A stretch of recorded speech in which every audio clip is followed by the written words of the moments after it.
শুভ সকাল। আজ পহেলা আষাঢ় ১৪৩১, নতুন একটি সকাল। সকালটি শুরু হয়েছে একটু অন্যরকমভাবে, কারণ আজ বাঙালি জাতি বর্ষা নিয়ে মেতে উঠেছে এক অনন্য আলোড়নে। সুপ্রিয় দর্শক, আপনাদের মনে এমন আলোড়ন জাগাতে নিমক আয়োজন করেছে বর্ষাবরণ উৎসব বর্ষামঙ্গল। আপনাদের সাথে আছি আমি রোকসানা রিমি। আজকের এই সকালে কথা হবে, আড্ডা হবে, গান হবে, কিন্তু তার আগে ছোট্ট করে একটু শুনে আসি বর্ষা নিয়ে। বর্ষা নিয়ে বাংলা সাহিত্যে যত রূপ ও আঙ্গিকে লেখা হয়েছে, হয়তো কোনো ঋতুকে নিয়ে সেভাবে লেখা হয়নি। এর কারণটি হয়তোবা অনেকেই জানেন। বর্ষা কবির মন ও মননকে আন্দোলিত করে তুলেছে। তেমনি আপনাদের হৃদয়কে আন্দোলিত করে তোলার জন্য ওস্তাদ নিয়াজউদ্দিন আহমেদ চৌধুরীর গান দিয়ে শুরু করব আমাদের আজকের এই অনুষ্ঠানটি। চলুন শুনে আসি।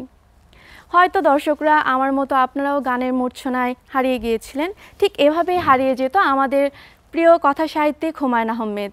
হুমায়ূন আহমেদ বর্ষা দেখলেই মাতাল হয়ে যেতেন, এ কথা কে না জানে। ঠিক এরকম জানা অজানা সকল কিছুকে উপেক্ষা করে বাঙালি জাতি আজ মেতে উঠেছে বর্ষা নিয়ে। বর্ষার প্রথম দিনে ঘন কালো মেঘ দেখে আনন্দে যদি কাঁপে তোমার হৃদয়, সেদিন তাহার সাথে করো পরিচয়। এই পরিচয়টা শুরু হয়েছিল ১৩৪৪ বঙ্গাব্দে কলকাতায় ছায়া রঙ্গমঞ্চে বর্ষামঙ্গল অনুষ্ঠানের মাধ্যমে।